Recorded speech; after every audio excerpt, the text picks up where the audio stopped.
JEE और NEET aspirants अक्सर हजारों रिएक्शंस को अलग अलग याद करने की कोशिश में उलझ जाते हैं। लेकिन ऑर्गेनिक केमिस्ट्री को मेमोराइज करना एक ऐसी अप्रोच है जो एग्जाम के प्रेशर में अक्सर फेल हो जाती है। ऑर्गेनिक केमिस्ट्री एटम्स के बीच इलेक्ट्रॉन्स के फिजिकल मूवमेंट पर ऑपरेट करती है। हर रिएक्शन, चाहे वो कितनी भी कॉम्प्लेक्स दिखे, इसी सिंगल कंटिन्यूअस फ्लो का रिजल्ट होती है। जब हम इलेक्ट्रॉन डेंसिटी के इन शिफ्ट्स को ट्रैक करना सीख लेते हैं, तब हमें मैकेनिज्म का लॉजिक समझ आने लगता है। यही वो फ्रेमवर्क है जिससे हम कॉम्प्लेक्स रिएक्शंस को स्टेप बाय स्टेप फॉलो कर सकते हैं। इस लॉजिकल फ्लो को मास्टर करना ही असल में द इलेक्ट्रॉन गेम खेलना है। हम रिएक्शंस को रटने की बजाय उन्हें ड्राइव करने वाली फिजिक्स और इलेक्ट्रॉन्स के फिजिकल फ्लो को समझने पर फोकस करेंगे। बॉन्ड्स बनाने से पहले एटम्स अपने स्फेरिकल s और डम्बल p ऑर्बिटल्स को मिक्स करते हैं ताकि इलेक्ट्रॉन रिपल्शन मिनिमम हो और स्टेबिलिटी मैक्सिमम। इस एटॉमिक मिक्सिंग को हम हाइब्रिडाइजेशन कहते हैं। मीथेन जैसे मॉलिक्यूल्स में एक s और 3 p ऑर्बिटल्स मिक्स होकर 4 इक्विवेलेंट sp3 हाइब्रिड ऑर्बिटल्स बनाते हैं। ये ऑर्बिटल्स खुद को टेट्राहीड्रल ज्योमेट्री में अरेंज करते हैं, जहां एंगल 109.5 डिग्रीज होता है। इथीन में sp2 हाइब्रिडाइजेशन से फ्लैट ट्राइगोनल प्लेनर शेप बनती है, एंगल 120 डिग्रीज होता है। वहीं इथाइन में sp हाइब्रिडाइजेशन एक लीनियर 180 डिग्री ज्योमेट्री बनाती है। जब दो orbitals internuclear axis along head on overlap करते हैं तो एक मजबूत सिग्मा बॉन्ड बनता है। इसके ऑपोजिट जब p ऑर्बिटल साइडवेज ओवरलैप करते हैं तो एक रिएक्टिव पाई बॉन्ड जनरेट होता है। इस ज्योमेट्री की वजह से सिंगल बॉन्ड हमेशा सिग्मा होता है, डबल बॉन्ड में एक सिग्मा के साथ एक पाई बॉन्ड होता है और ट्रिपल बॉन्ड में 2 पाई बॉन्ड्स इन्वॉल्व होते हैं। किसी भी मॉलिक्यूल की रिएक्टिविटी उसकी इसी माइक्रोस्कोपिक ऑर्बिटल ज्योमेट्री और ओवरलैप के नेचर से तय होती है। रिएक्शंस शुरू करने के लिए हमें 2 तरह के कैरेक्टर्स की ज़रूरत होती है, जिनके पास इलेक्ट्रॉन्स की कमी है और वो जिन पर इलेक्ट्रॉन्स का एक्सेस है। न्यूक्लियोफाइल एक इलेक्ट्रॉन पेयर डोनेट करने की कैपेसिटी रखती है। दूसरी तरफ इलेक्ट्रोफाइल है, जिसके पास इलेक्ट्रॉन डेंसिटी कम है और एक्सेप्ट करने के लिए तैयार रहता है। जब हम मैकेनिज्म्स ड्रॉ करते हैं तो कर्व्ड एरोज हमेशा इलेक्ट्रॉन्स के फ्लो को ट्रैक करते हैं। ये एरो हमें बताता है कि चार्ज कहाँ शिफ्ट हो रहा है। यहाँ देखिए कैसे एरो न्यूक्लियोफाइल की लोन पेयर से स्टार्ट होकर इलेक्ट्रोफाइल की तरफ जा रहा है और एंड में एक नए कोवलेंट बॉन्ड में ट्रांसफॉर्म हो जाता है। हर ऑर्गेनिक मैकेनिज्म असल में इसी इलेक्ट्रॉन रिच और इलेक्ट्रॉन डेफिशिएंट रीजन्स के इंटरैक्शन की एक कहानी है। इलेक्ट्रॉन्स मॉलिक्यूल के अंदर कांस्टेंट पुल और पुश महसूस करते हैं। सिग्मा बॉन्ड्स के थ्रू होने वाले इस इलेक्ट्रॉन शिफ्ट को हम इंडक्टिव इफेक्ट कहते हैं। जब एक इलेक्ट्रोनेगेटिव एटम इलेक्ट्रॉन्स को अपनी तरफ खींचता है तो उसे -I इफेक्ट कहते हैं। वहीं अल्काइल ग्रुप्स इलेक्ट्रॉन डेंसिटी को डोनेट करके +I इफेक्ट शो करते हैं। इंडक्टिव इफेक्ट डिस्टेंस बढ़ने के साथ बहुत जल्दी कमज़ोर हो जाता है। तीसरी या चौथी कार्बन तक पहुंचते पहुंचते इसका असर नेग्लिजिबल हो जाता है। लेकिन जब पाई इलेक्ट्रॉन्स पूरे सिस्टम में स्प्रेड हो जाते हैं तो उसे हम रेजोनेंस कहते हैं। ये ऑर्गेनिक केमिस्ट्री की सबसे बड़ी स्टेबलाइजिंग फोर्स है।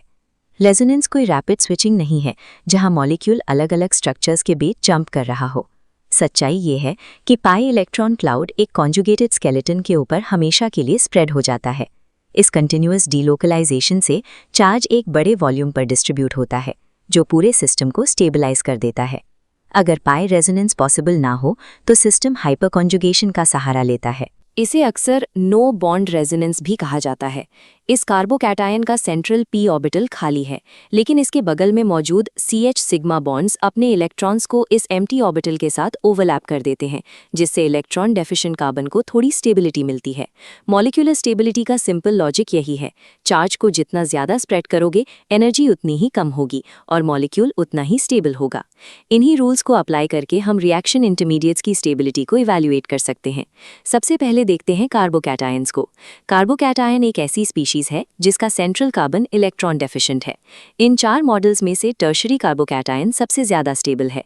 इस स्टेबिलिटी का रीजन है 3 अल्काइल ग्रुप्स का +I और हाइपरकॉन्जुगेशन। ये ग्रुप्स इलेक्ट्रॉन डेंसिटी को सेंट्रल कार्बन की तरफ पुश करते हैं, जिससे उसका पॉजिटिव चार्ज स्टेबलाइज हो जाता है। फ्री रैडिकल्स भी इलेक्ट्रॉन डेफिशिएंट होते हैं, इसीलिए उनका स्टेबिलिटी ऑर्डर भी कार्बोकैटायंस की तरह 3 डिग्री, फिर 2 डिग्री और फिर 1 डिग्री होता है। लेकिन कार्बाइन्स का केस बिल्कुल अलग है। इनका सेंट्रल कार्बन इलेक्ट्रॉन रिच होता है और इस पर नेगेटिव चार्ज होता है। यहाँ स्टेबिलिटी का ट्रेंड ठीक उल्टा हो जाता है। यहाँ alkyl groups electron density donate करके नेगेटिव चार्ज को और बढ़ा देते हैं, जो सिस्टम को डिस्टेबलाइज करता है। इसे स्टेबलाइज करने के लिए इलेक्ट्रॉन विथड्रॉइंग ग्रुप्स चाहिए। स्टेबिलिटी हमेशा इस बात पर डिपेंड करती है कि इंटरमीडिएट को चार्ज कम करने के लिए इलेक्ट्रॉन्स देने हैं या लेने हैं। एग्जाम क्वेश्चंस में स्टेबिलिटी कंपेयर करने के लिए हम इस हायरार्की डैशबोर्ड का यूज करेंगे। हम हमेशा सबसे पहले रेजोनेंस को प्रायोरिटी देंगे, उसके बाद इंडक्टिव और हाइपर कॉन्जुगेशन को। इस लॉजिक को एसिडिटी पर अप्लाई करते हैं। जब एक एसिड प्रोटॉन यानी H+ छोड़ता है तो वो एक इक्विलिब्रियम एस्टैब्लिश करता है। केमिस्ट्री का रूल है कि रिएक्शंस हमेशा ज्यादा स्टेबल प्रोडक्ट्स बनाने की डायरेक्शन में मूव करती हैं।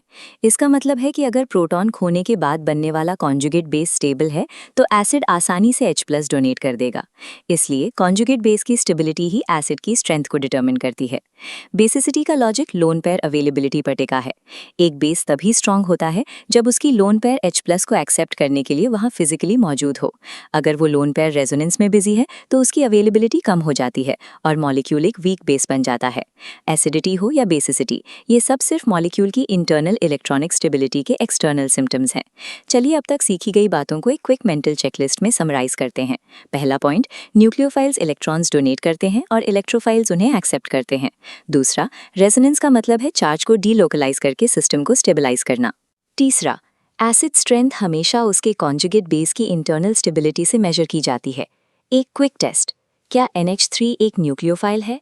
हाँ, क्योंकि इसकी नाइट्रोजन पर एक लोन पेयर डोनेशन के लिए अवेलेबल है। रेजोनेंस का प्राइमरी रिजल्ट आखिर क्या है? इलेक्ट्रॉन डीलोकलाइजेशन, जो पोटेंशियल एनर्जी को कम करके स्टेबिलिटी बढ़ाता है।